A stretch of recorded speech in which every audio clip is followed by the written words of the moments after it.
ഇതാണ് KBS collection എന്ന എൻ്റെ ചെറിയ സംരംഭം.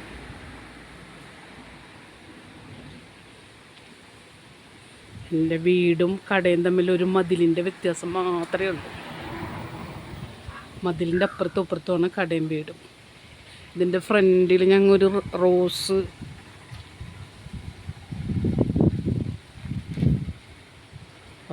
ഗാർഡൻ നിർത്തിയിട്ടുണ്ട്.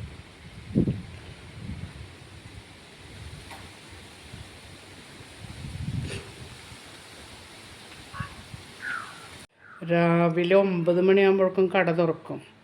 ഇവിടെ ഫോട്ടോസ്റ്റാറ്റ് ഉള്ളതുകൊണ്ട് ഫോട്ടോസ്റ്റാറ്റിനൊക്കെ ആരെങ്കിലുമൊക്കെ വരും. ഇതാണ് ഫോട്ടോസ്റ്റാറ്റ് മെഷീൻ. ഭർത്താവാണത് ചെയ്യണത്. ആൾക്ക് ക്യാമറയിലൊന്നും വരാൻ താല്പര്യമില്ല. പിന്നെ വന്നിട്ടൊരു കബോർഡ് ഉണ്ട്.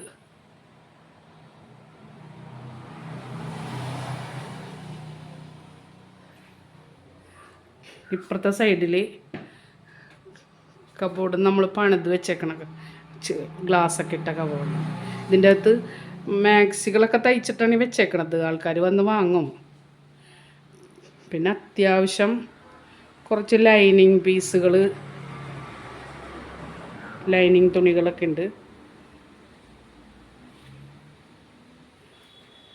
അടുത്ത റൂമിലേക്ക് വന്നാൽ ആദ്യം തന്നെ ഒരു ജാക്കിൻ്റെ മെഷീൻ ഉണ്ട്.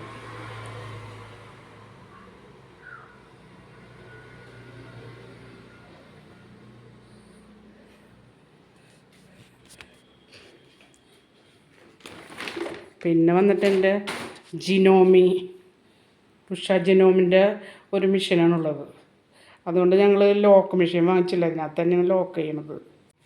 അയൺ ചെയ്യാനുള്ളൊരു മേശ ഇട്ടിട്ടുണ്ട്. അയൺ ബോക്സും ഉണ്ട്.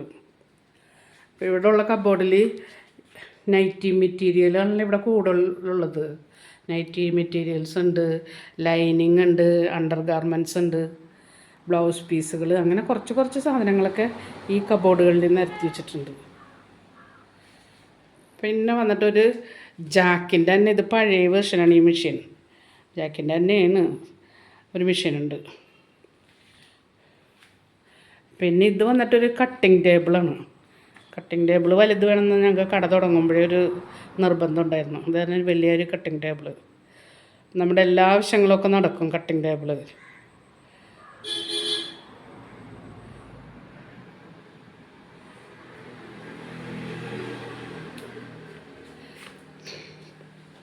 പിന്നെ വന്നിട്ട് ഡ്രസ്സൊക്കെ ഇട്ട് നോക്കാനായിട്ടൊരു മിററും ഒരു കർട്ടനുണ്ട്.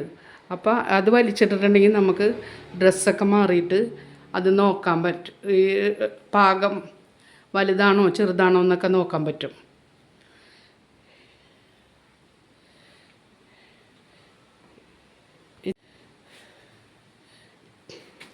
കട്ടിങ് ടേബിളിൻ്റെ ഉള്ളിലും കബോർഡുകളൊക്കെ ഉണ്ട്. അപ്പോൾ അതുകൊണ്ട് നമുക്ക് സാധനങ്ങളൊക്കെ വെക്കാനായിട്ട് ഇവിടെ ഞങ്ങൾക്ക് മാക്സി കട്ട് ചെയ്യാനായിട്ട് കട്ടിങ് മെഷീനൊക്കെ ഉണ്ട്.